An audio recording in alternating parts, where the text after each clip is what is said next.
জিততে হলে গড়তে হতো ইতিহাস। লঙ্কান ডেরায় প্রথমবারের মতো সিরিজে জয়ের সামনে ছিল টিম টাইগার্স। পাল্লিকেলি স্টেডিয়ামে আজ আগে ব্যাট করে কুশল মেন্ডিসের সেঞ্চুরিতে 286 রানের বিশাল পুঁজি পায় স্বাগতিক শ্রীলঙ্কা।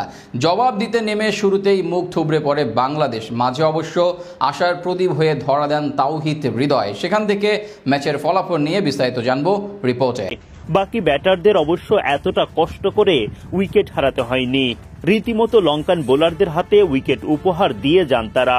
50 করে তাওহিদ হৃদয় খানিকটা লড়াই করলেও সেটাও বৃথা যায়।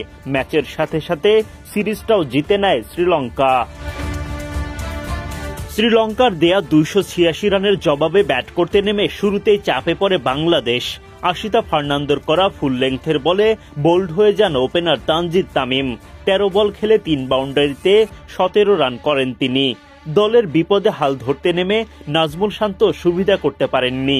চামিরার বলে বোল্ড হওয়া শান্ত রানের খাতাই খুলতে পারেননি। মাত্র 20 রানের মধ্যে জোড়া উইকেট হারানোর পর পারভেজ ইমন ও তাওহিদ হৃদয় গড়ে তোলেন জুটি। সেই জুটিতে 42 রানের বেশি আসেনি।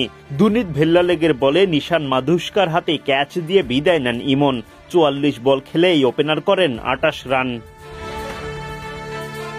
হৃদয়কে সঙ্গে নিয়ে নতুন করে লড়াই শুরু করেন অধিনায়ক মেহেদী হাসান মিরাজ। যদিও মিরাজ ভেল্লালেগের বলে ছক্কা হাঁকাতে গিয়ে বাউন্ডারি লাইন পার হওয়ার আগেই ধরা পড়ে যান। স্টাম্পিং এর শিকার হন শামীম পাটোয়ারি উইকেট থেকে বেরিয়ে আসেন। তবে কুশল মেন্ডিস যখন স্টাম্প ভেঙে দেন তখন তার গ্লাভসে বল ছিল কিনা সেটা নিয়ে চলে বিতর্ক। যদিও শেষ পর্যন্ত টিভি আম্পায়ার আউটের সিদ্ধান্ত দেন। বাংলাদেশ হারায় পঞ্চম উইকেট। 50 করে আশার আলো দেখান তাওহিদ হৃদয়, কিন্তু চামিরার বলে তিনি বোল্ড হলে সেই আলো নিভে যায়। স্বীকৃত ব্যাটারদের হারিয়ে টেলেন্ডারদের সাথে নিয়ে জাকের আলী অনেক চেষ্টা চালিয়ে যান, তবে তাতে পরাজয়ের ব্যবধানই কেবল কমেছে। শেষ পর্যন্ত হার মানতে হয় বাংলাদেশকে। 2-1 ব্যবধানে সিরিজ জিতে নেয় শ্রীলঙ্কা। সিরিজ নির্ধারণী ম্যাচে টস জিতে বাংলাদেশের বিপক্ষে আগে ব্যাটিংয়ের সিদ্ধান্ত নেয় শ্রীলঙ্কা। বোলিংয়ে নেমে চতুর্থ ওভারের প্রথম বলে দলকে প্রথম সাফল্য এনে দেন তানজিম সাকিবকে ঠিকঠাক সামাল দিতে পারেননি নিশান মাধুস্কা। ক্যাচ দিয়ে ফেলেন স্লিপ অঞ্চলে।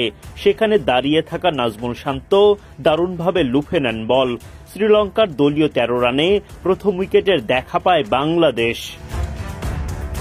15তম ওভারে গিয়ে দ্বিতীয় আঘাত তানভীর ইসলামের।